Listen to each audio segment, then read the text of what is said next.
नमस्कार दोस्तों, ओम नमः शिवाय। स्वागत है आप सभी का इस नए वीडियो में। ओम नमः शिवाय, जय श्री शिवाय, नमस्तुभ्यम, हर हर महादेव। कोई सी भी एकादशी पड़ रही, यानी कि कहने का तात्पर्य कोई भी एकादशी हो या फिर आपका मंगलवार का दिन हो या शनिवार का दिन हो, तो पीपल या फिर पान के पत्ते का एक छोटा सा उपाय आप सभी को अवश्य रूप से करना चाहिए कि पीपल के पत्ते का उपाय कैसे करेंगे और किस प्रकार करेंगे। पूज्य गुरुदेव की अनुकंपा और कृपा से जानने का हम सभी प्रयास करेंगे और समझेंगे कि आप सभी को बहुत ही सरल और सहज रूप से समझाने का प्रयास करता हूँ। तो चलिए जानते हैं और समझते हैं कि कैसे आप सभी इस पीपल और पान के पत्ते का उपाय करते हैं एकादशी या मंगलवार को, तो आपके जीवन से किसी भी प्रकार की समस्या हो या फिर कोई भी कष्ट हो, बाधाएं हो किसी भी काम को लेकर के, तो वह आपके जीवन से कैसे दूर होगी। देखिए, यह जो उपाय है विशेष रूप से आप चाहें तो धन की इच्छा मनोकामना के लिए कर सकते हैं। धन से जुड़ी कोई भी आपकी कामना हो या फिर आपके जीवन में चल रही कोई तंगी, कोई समस्या है, या फिर आपको किसी भी कार्य में लेकर के कोई भी कष्ट या बाधाएं या समस्याओं का सामना करना पड़ रहा है, तो आपको भगवान वासुदेव का, जगत के हरिता यानी कि पूरे जगत के कार्यकर्ता यानी कि पूरे जगत के देवता भगवान जो सृष्टि के रचयिता हैं, उनको प्रार्थना याचना करते हुए छोटा सा उपाय करना है पीपल के पत्ते का प्रयोग करते हुए। तो प्लीज़ उससे पहले, यह सारे उपाय को जानने और समझने से पहले आप प्लीज़ वीडियो को लाइक कर दें और चैनल को सब्सक्राइब कर दें। तो देखिए, हम सभी क्या करेंगे, भगवान वासुदेव को याद करते हुए ये सभी उपाय कर रहे हैं, यानी कि पीपल के वृक्ष से उपाय करेंगे। ध्यान दीजिएगा, जिस दिन आप ये उपाय करेंगे उस दिन आपको पीपल के पत्ते को तोड़ना नहीं है। पीपल के वृक्ष से आप क्या करेंगे कि वहाँ पे आप पीपल के वृक्ष के समक्ष गिरे हुए किसी भी एक ऐसे पत्ते को उठाएंगे जो कि कहीं से भी खंडित ना हो। यदि आपको ऐसा लगता है कि नहीं मिलेगा, वहाँ पर पत्ते ज़्यादा नहीं गिरते हैं, तो आप एक दिन पहले तोड़ करके रख सकते हैं। ठीक समझ गए हैं।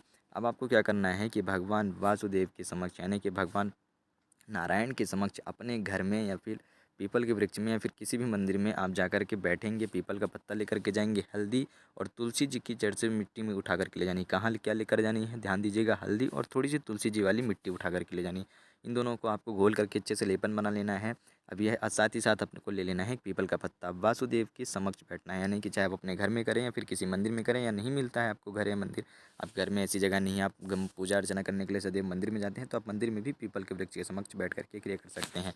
लेपन तैयार करके ले जाएं, पीपल का पत्ता तैयार करके ले जाएं, पीपल के वृक्ष या फिर भगवान वासुदेव के समक्ष बैठ करके आपको इस पीपल के पत्ते के ऊपर श्रीम बनाना है, यानी कि श्री लिखना है। श्री लिखेंगे, क्या लिखेंगे, श्री। श्री में माँ की बिंदी भी लगाई जाती है, तो इसको हम पूरा पढ़ते हैं उच्चारण, तो श्रीम का ही उच्चारण करेंगे। देखिए, जब आप ये आकृति बनाएंगे, जैसा कि अभी आप देख रहे हैं, हल्दी और तुलसी जी की मिट्टी से लेपन किया हुआ, तो आपको ओम नमो भगवते वासुदेवाय नमः, ओम श्रीं महालक्ष्मी नमः, इन दोनों मंत्रों का बहुत ही शुद्धता के साथ यानी कि बहुत ही शुद्ध रूप से उच्चारण करना है। बहुत ही स्वच्छ और शुद्ध उच्चारण करते हुए आपको दोनों मंत्रों का कम से कम 11 बार, देखिए ध्यान दीजिएगा मैं क्या कह रहा हूँ, कम से कम गुरुजी ने बताया 11 बार, अधिक से अधिक 108 बार, यानी कि प्रत्येक मंत्र का 108 बार आप जाप करेंगे या फिर 11 बार जाप करेंगे। श्री जिस आपने इस पीपल के पत्ते बना लिया है, इस पत्ते को अपने सीधे हाथ की तली में लेंगे, सीधे हाथ के नीचे आप अपना उल्टा हाथ लगाएंगे और इन दोनों मंत्रों का जाप करेंगे।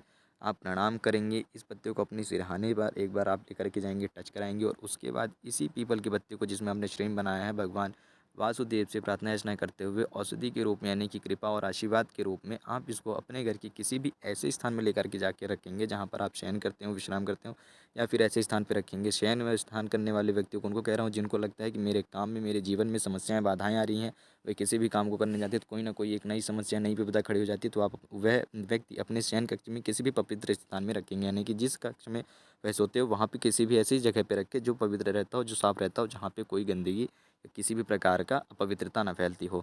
या फिर जो व्यापार से जुड़े व्यक्ति, जिनको कोई समस्या रही कि व्यापार से जुड़े कोई भी काम करते हैं, नौकरी से जुड़े कोई भी काम करते हैं, धन से जुड़ा कोई भी काम कर रहे हैं और उसमें समस्या आ रही है, तो वह ऐसे स्थान पर रखेंगे जहाँ पर वह धन रखते हैं। इन दो स्थानों पे आप सभी को यह पीपल का पत्ता रखना है जिसमें आपने श्रीम बनाया है। कब तक रखेंगे, तो आप आने वाली अगले एकादशी की तिथि के दिन तक रख सकते हैं, चाहे तो, या फिर आने वाली अगली प्रदोष की तिथि के दिन तक रख सकते हैं। तो जब तक, या फिर देखा जाए तो यदि आपको तिथि नहीं याद रहती है तो आप ऐसा भी देख सकते हैं कि आप 11 बार 11 दिन तक लगातार रखें या फिर 21 दिन तक लगातार रखें, और फिर इस पत्ते को किसी भी जलाशय में प्रवाहित कर दें या फिर पीपल के वृक्ष के नीचे आप ले जा करके समर्पित कर सकते हैं, छोड़ सकते हैं। केवल इतना ही करना है। यदि आप इस क्रिया को, इस विधि को एकादशी को, मंगलवार को करते हैं तो आपको मंगल दोष दूर होता है, शनिवार को करते हैं तो आपके शनि दोष दूर होते हैं, शनि से जुड़े कष्ट दूर होते हैं, पितृदोष दूर होते हैं, पितृदेव की अनुकंपा कृपा बनती है, माता लक्ष्मी जी की अनुकंपा और कृपा बनती है। तो आप शनिवार हो गया, एकादशी हो गई, मंगलवार का दिन हो गया, इन 3 दिनों में से किसी भी एक दिन आप ये सभी उपाय कर सकते हैं। किसी भी एक 3 दिनों में से किसी भी एक दिन को चुन करके, तो कैसे करना था और किस प्रकार करना था, किस दिन करना था, हमने सब कुछ जान लिया है।